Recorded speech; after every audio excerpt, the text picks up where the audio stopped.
It flies really slow.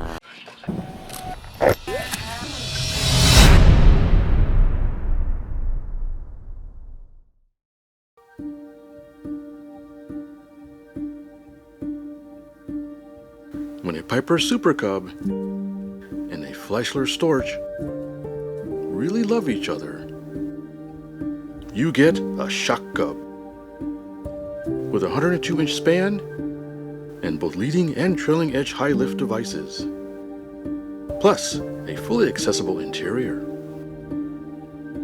A model that promises to excel in bush plane type flying? Well, let's find out. The first test was to see if this big cub would fit in my small car.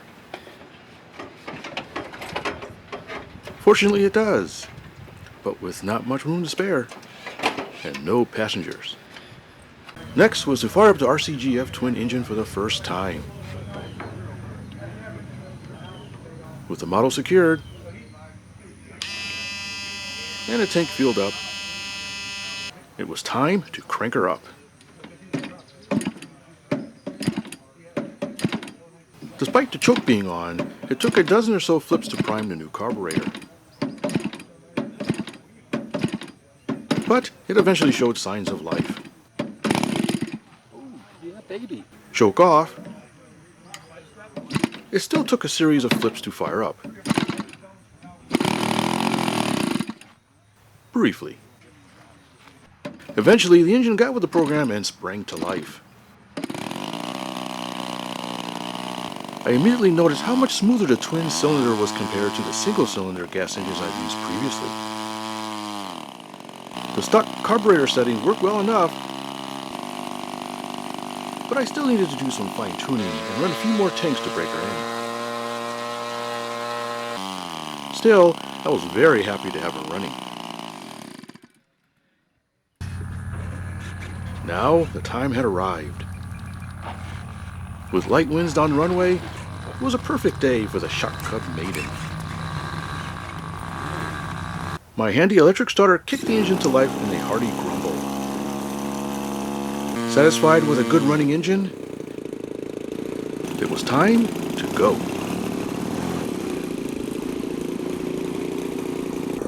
Hey everybody, Fitzwalker here with HobbyView, and we have the Shock Cub. And this is, we're going to go up. This is running a 40cc twin cylinder RCGF engine.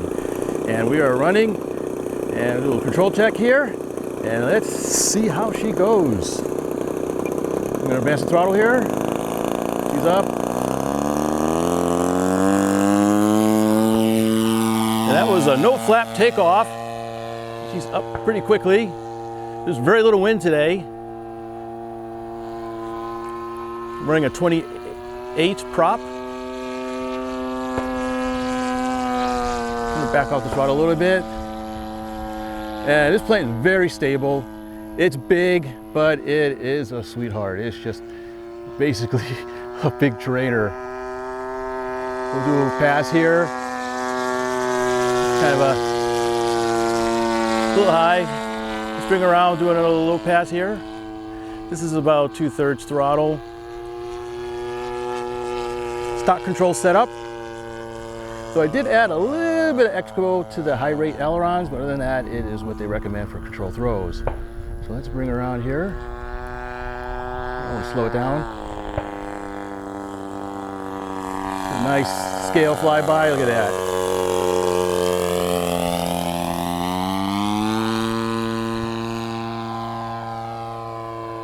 Bring it up.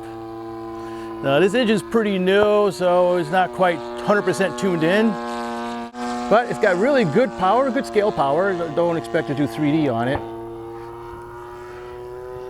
So bring it around. We'll coach a loop out of it. Look at that. Coach a roll. So it will loop, it'll roll. We'll do a stall turn. Very nice. There we go.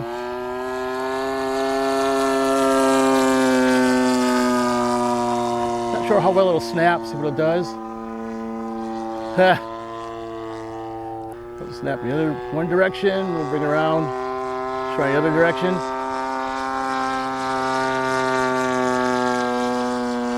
To the right.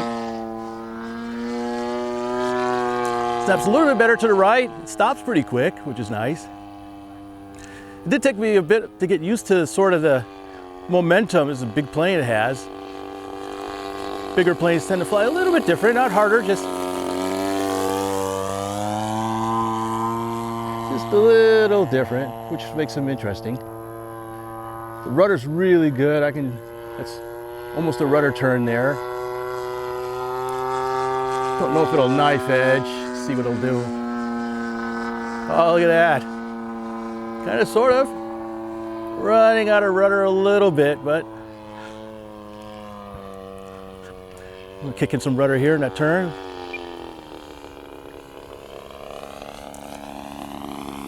Look at that.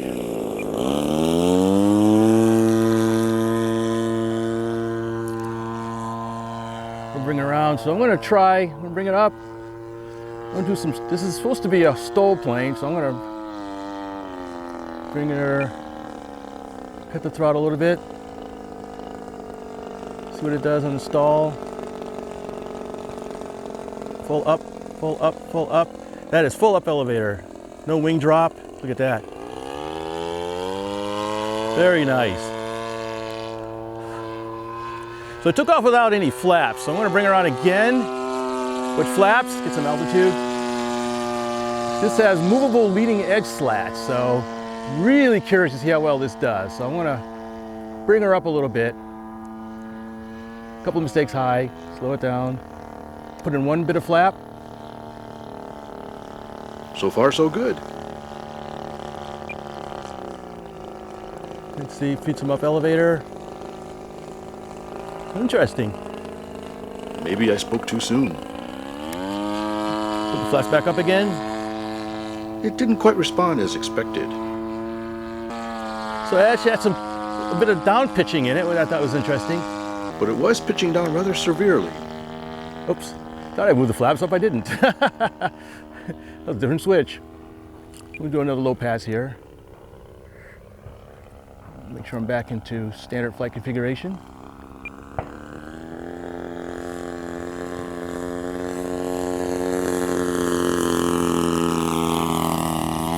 Yep, we're looking good. So I want to try it again, this time with full flaps, see what it does.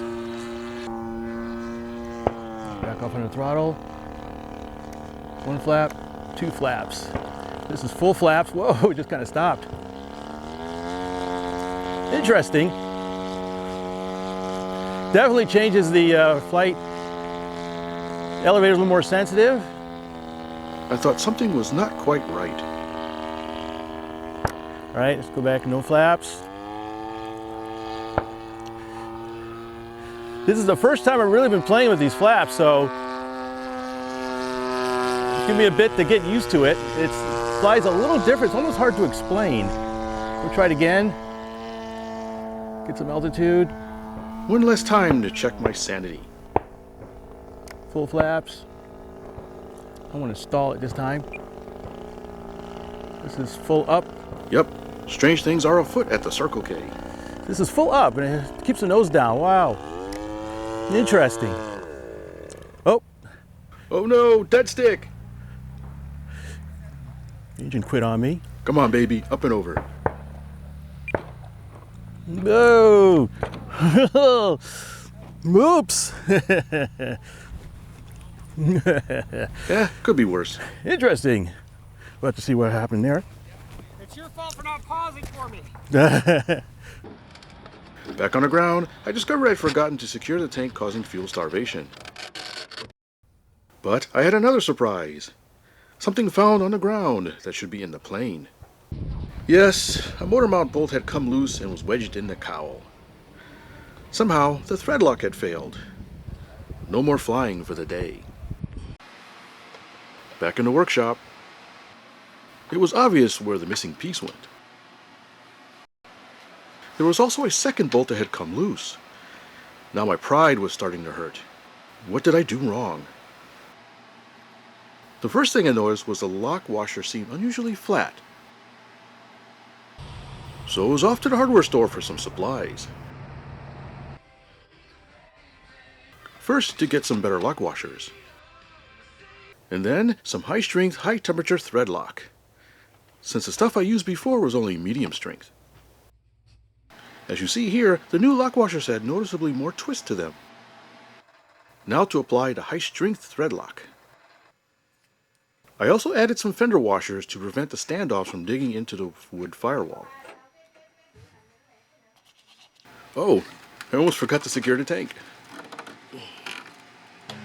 The pitch downward flaps was troubling me, so I decided to disconnect the leading edge slots and lock them down in place by tightening the pivot screws. Now I was ready to try again. Another good day to fly. With some exciting company. Hopefully this time the engine will stay on.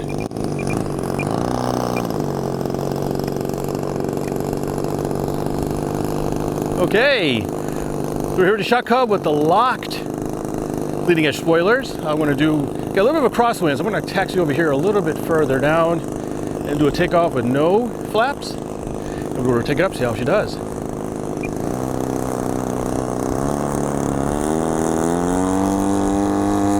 She's up. Come on, engine, stay on. All right, she's up, flying just as good as before. And the engine is still attached. All right, let's click in one click of flaps. That's one flap. Throw it down, very nice. No pitch down this time. It's handling really nice, and that's just partial flaps. And I can fly like that all day. You can just throttle back. Here's full flaps. Well, a little bit of pitch up, but very controllable. I want to slow it right down. Look at that.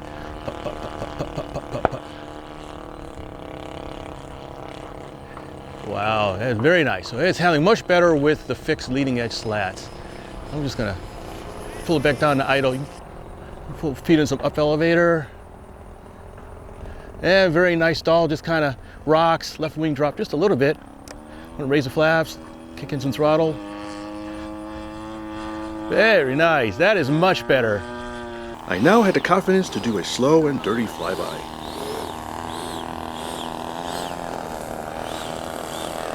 Wow, you can just cruise like that. Look at that.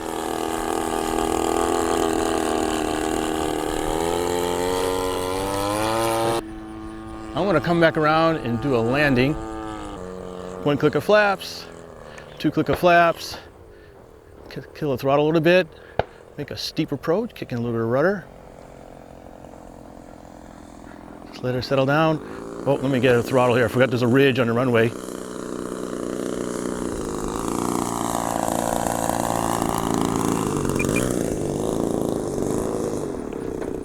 Whoa, look at that, whoa! That's why I got a crosswind. I didn't put enough of a right aileron in there.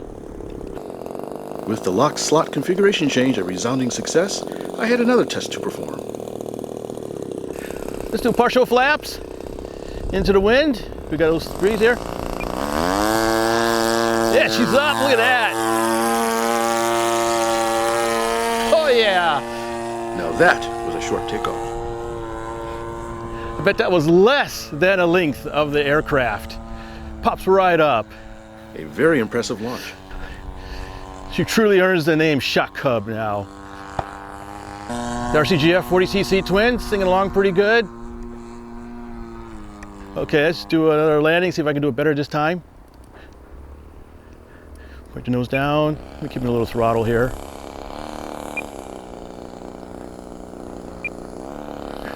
Get some speed. There we go. I think I'm over the runway now. Look at that. I was just gonna do a slow flyby.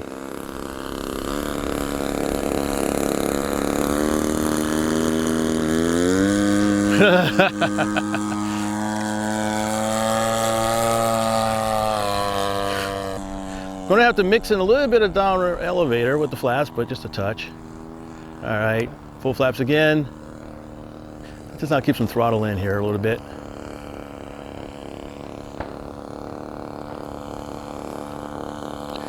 Yeah, you're gonna, a little bit of wind today, you're gonna need a little bit of throttle. Look at that, that's fun.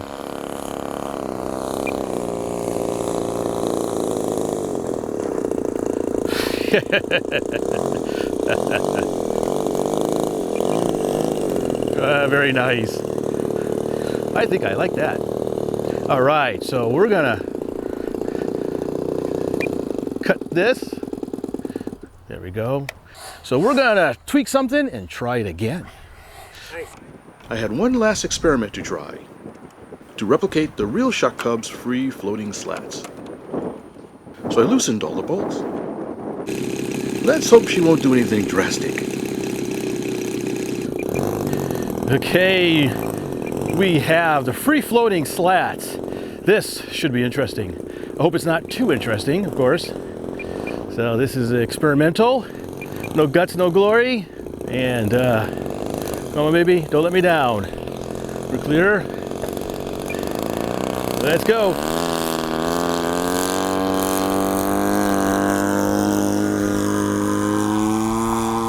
There we go. It did sound a little bulky for a second. She's up, flying just fine.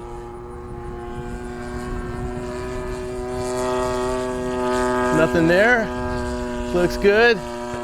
We'll come around, do a pass. Just make sure everything's okay. Kind of a half throttle pass.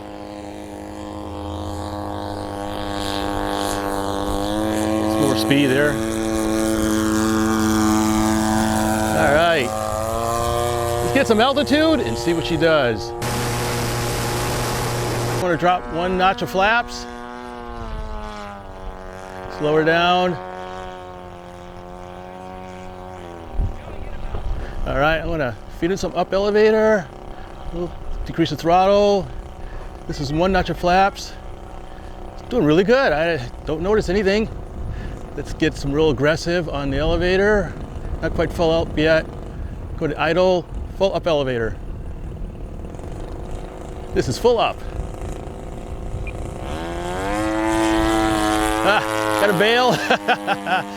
Didn't do anything weird, just getting over the flight line. Let me get out, back off again, try it again. Go to idle. Put some up.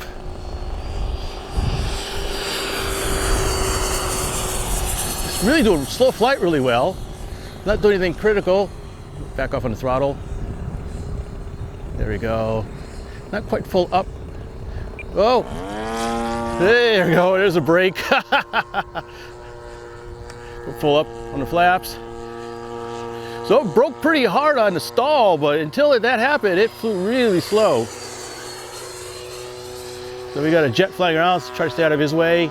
So it was a hard break, but it did recover quite quickly. Come back around, throttle back. Let's go full flaps. Wow, it just stopped. Wow.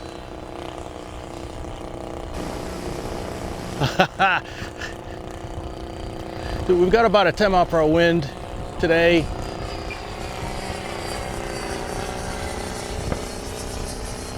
I think that jet came really close. So interesting. So nothing out of the ordinary until you got the stall brake, and then it really hit hard, but you can't really slow it down. So you can try the free-floating spoilerons, leading edge slats, without really worrying about it doing too much in normal flight. They say curiosity killed the cat. Well, this one has 8 more lives. Come on. Let me go partial flaps because they got a little bit of wind. There we go. It flies really slow. Let me hover, we're going to run away a little bit just because I feel like it. Oh.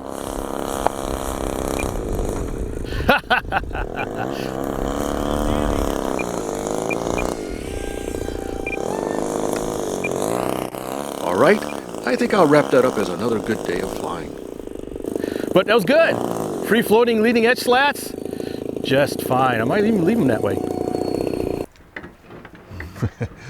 But one last thought on the leading edge slats, or are they slots? Anyways, I found a video of the real shuck cub, and I found that they really don't move all that much.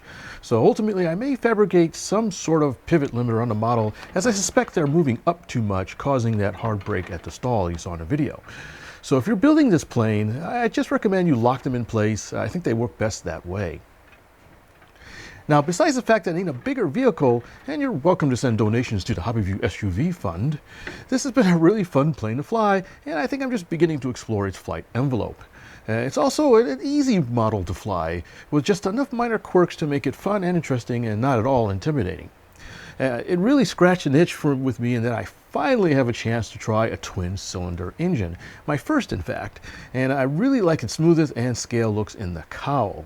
I think power's good with RCGF 40, considering this is a fairly big plane for that kind of a modest-sized engine, and if you're really looking for big fun and low stress, you can't go wrong with the Seagull model shuck cub from Legend Hobby.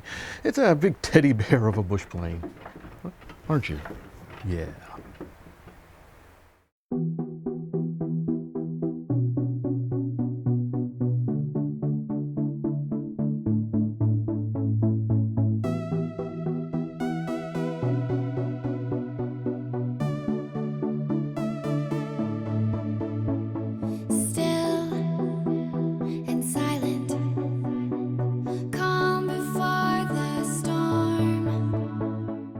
It's your fault for not pausing for me.